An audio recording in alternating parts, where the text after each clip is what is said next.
रोमा जीत चुकी है conference league, और इसी के साथ साथ जोसे मरीनो बन चुके हैं पहले मैनेजर जो तीनों यूरोपियन टाइटल्स जीत चुके हैं।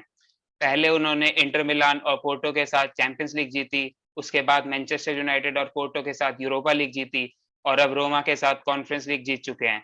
रोमा ऐसी टीम है जो 15 सालों से कोई ट्रॉफी नहीं जीती थी, और जोसे मरीनो के आते ही उन्होंने कॉन्फ्रेंस लीग जीत ली। इसी के साथ साथ पीएसजी, जिन्होंने एम्बापे वाली डील हाईजैक कर ली थी रियल मैड्रिड से, अब वो उनके दूसरे टारगेट को भी हाईजैक करने की सोच रहे हैं। चुआमेनी, जो कल तक ऐसी खबरें आ रही थी कि रियल मैड्रिड ज्वाइन करेंगे अगले समर, अराउंड 80 मिलियन जो फीस थी जो मोनाको चाह रही थी, अब ऐसी खबरें आ रही हैं कि पीएसजी और एम्बापे चाहते हैं कि चुआमेनी उन्हें ज्वाइन करे। रियल मैड्रिड भी इतनी फीस नहीं देना चाहती, क्योंकि ऐसी खबरें हैं कि मोनाको 80 मिलियन से भी ज्यादा फीस चाहती है, बट पीएसजी है वो ये पैसा ऑफर कर सकती है मोनाको को। तो काफी अच्छे चांसेस ये हो रहे हैं कि चुआमेनी हो सकता है पीएसजी ही चले जाएं।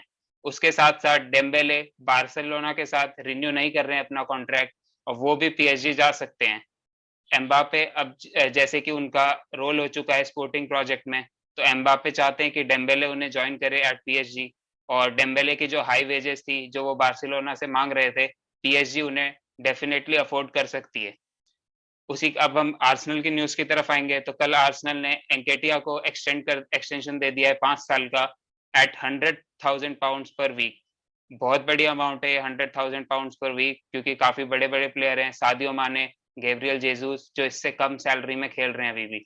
तो इस पे आर्सेनल को काफी डिवाइडेड ओपिनियन है आर्सेनल फैंस के, कि एंकेटिया जो कि एक यंग एंड अपकमिंग प्लेयर है, उन्होंने इतना अभी कुछ प्रूव नहीं किया है, उन्हें 100 पाउंड पर वीक देना, 100,000 पाउंड पर वीक देना क्या सही बात है?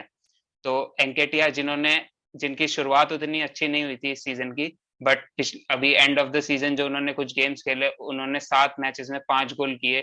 2 गोल चेल्सी के अगेंस्ट थे, 2 गोल लीड्स के अगेंस्ट थे, और 1 गोल था एवर्टन के अगेंस्ट। जिन मैच में उन्होंने गोल नहीं करे उनमें भी उनकी काफी अच्छी परफॉर्मेंस थी। जैसे कि मैनचेस्टर यूनाइटेड के अगेंस्ट उनकी परफॉर्मेंस अच्छी थी, चेल्सी के अगेंस्ट तो थी, 2 गोल किए थे, और वेस्ट हैम के अगेंस्ट उन्होंने बहुत अच्छी रन्स लगाई थी, डिफेंडर्स के पीछे से बहुत बढ़िया रन्स लगाई थी, एक डिफेंडर अपने साथ हमेशा लेके जा रहे थे। तो मेरा भी इस पे डिवाइडेड ओपिनियन है कुछ इस तरीके से कि सैलरी हो सकता है ज्यादा हो जाए, जो कि अगर एंकेटिया अच्छे रोल में नहीं आ पाए अगले सीजन पे, और वो सेम परफॉर्मेंस जो उन्होंने अभी दिखाई थी वो रेप्लिकेट ना कर पाए, तो हमारे लिए मूव ऑन करना बहुत मुश्किल हो जाएगा उनसे, क्योंकि एंकेटिया जैसे प्लेयर के लिए कोई क्लब आएगा तो वो इतनी वेजेस उन्हें शायद ना दे पाए। तो ये देखने वाली बात रहेगी कि एंकेटिया का क्या रोल रहता है। अभी डील साइन नहीं हुई है, बट डेविड ऑनस्टीन की तरफ से ये रिपोर्ट आई थी, और वो काफी एक रिलायबल जर्नलिस्ट है। जब आर्सेनल के बारे में न्यूज आए तो हम ये मान सकते हैं काफी हद तक कि एंकेटिया ने एक्सटेंशन साइन कर ही लिया है। उसके बाद जो एक बहुत ही एक्साइटिंग न्यूज है वो ये है कि सर्ज गनैब्री, जो कि आर्सेनल अकेडमी के प्लेयर थे एक टाइम पे, उसके बाद वो जर्मनी चले गए थे, बायर्न म्यूनिच में खेलते हैं अभी, वो चांसेस हैं कि वो आर्सेनल ज्वाइन करे, क्योंकि अभी वो अपने लास्ट ईयर ऑफ कॉन्ट्रैक्ट पे हैं बायर्न म्यूनिच पे, और एक्सटेंशन नहीं कर रहे हैं क्योंकि उनकी सैलरी डिमांड्स अलग हैं, और बायर्न म्यूनिच वो सैलरी डिमांड्स पूरी नहीं कर सकती।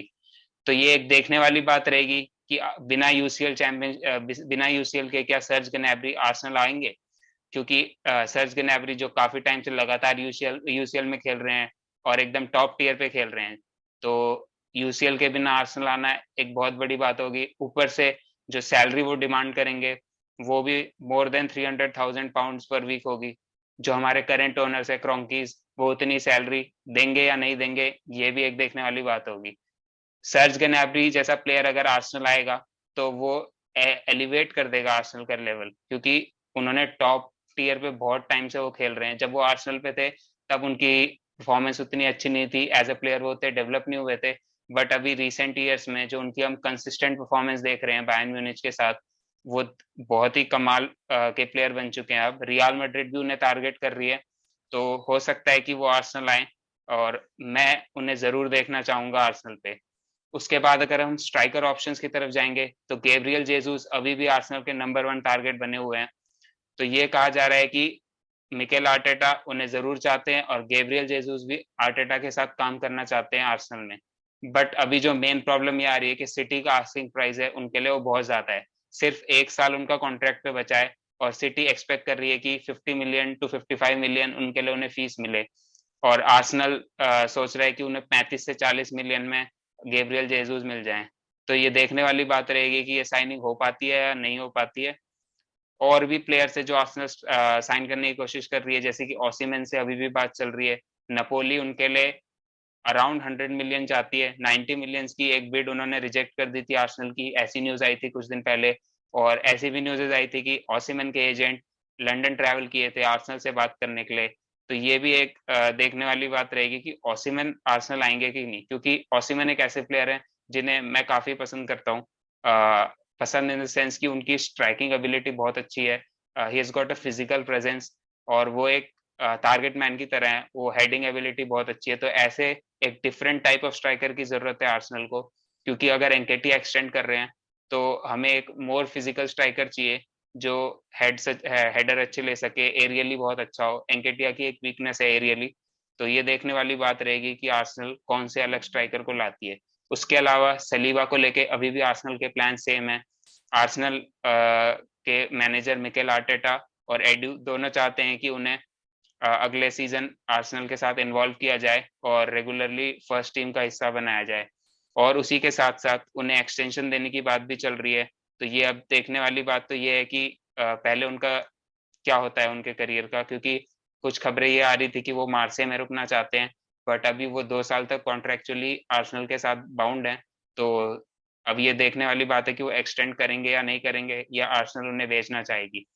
उसी के साथ साथ स्पर्स की तो न्यूज आते हुए खत्म ही नहीं हो रही है। जब से उनको यूसीएल फुटबॉल मिला है और 150 मिलियन का कैश इंजेक्शन मिला है, हर तरफ से स्पर्स से रिलेटेड रूमर्स आए जा रहे हैं। तो अभी जो सबसे रीसेंट रूमर ये आ रही है कि बिसुमा, जो कि ब्राइटन के एक मिडफील्डर हैं, उनमें स्पर्स इंटरेस्टेड है। और जैसे कि वो भी अपने कॉन्ट्रैक्ट के आखिरी ईयर में चल रहे हैं, तो 30 मिलियन जो आस्किंग प्राइस है ब्राइटन मांग रहा है, बहुत नॉमिनल फीस है मेरे हिसाब से। तो वो हो सकता है, बट बिसुमा के साथ साथ उनका भी कुछ एक केस भी चल रहा है। तो वो एक लाइक हैंगिंग स्वॉर्ड है, मतलब या तो अगर वो क्लियर रहे तो काफी अच्छे प्लेयर मिल सकते हैं तुम्हें, बट अगर उस केस में कुछ उल्टा सीधा हो गया तो बिसुमा से तुम्हें हाथ गंवाना पड़ सकता है। उसके साथ साथ बेस्टोनी, इंटर मिलान के डिफेंडर, जिन्हें कॉन्टे और पेट्रिशी दोनों बहुत अच्छे से जानते हैं और बहुत चाहते हैं लाना।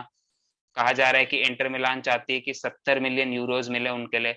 बेस्टोनी एक बहुत अच्छे डिफेंडर हैं। मैंने उनकी कुछ क्लिप्स देखी थी, मैं सीरिया उतना फॉलो नहीं करता हूँ, बट मैंने उनकी कुछ क्लिप्स देखी। तो वो बहुत अटैकिंग टाइप ऑफ डिफेंडर हैं, वो काफी आगे आते हैं क्योंकि बैक थ्री में खेलते हैं। तो वो बहुत आगे आते हैं, तो बैक थ्री में कॉन्टे भी खेलते हैं, तो मेरे ख्याल से उन्हें फिट होने में भी ज्यादा देर नहीं लगेगी। तो एक बहुत अच्छी साइनिंग हो सकती है स्पर्स के लिए। उसके साथ साथ हैरी केन, जिन्होंने पिछले समर में पुश किया था एक लाइक वो जाना चाहते थे स्पर्स से, और उन्होंने मैनचेस्टर सिटी के लिए एक मूव पुश किया था। अब क्वालिफिकेशन के बाद चैंपियंस लीग की और कॉन्टे के प्रोजेक्ट में वो बहुत खुश हैं, और ये कहा जा रहा है कि वो एक न्यू कॉन्ट्रैक्ट भी साइन कर सकते हैं। तो यही सब है स्पर्स की न्यूज। और इसके बाद अगर हम यूनाइटेड की तरफ बढ़े, तो यूनाइटेड की तरफ ये न्यूज आ रही है कि डेविड de Gea को एक कॉन्ट्रैक्ट एक्सटेंशन दिया जा रहा है। तो ये भी एक इंटरेस्टिंग चीज है, क्योंकि काफी लोग कह रहे थे कि डेविड de Gea एक ऐसे कीपर है जो हो सकता है एरिक टेन हैग के प्रोजेक्ट में फिट ना रहे।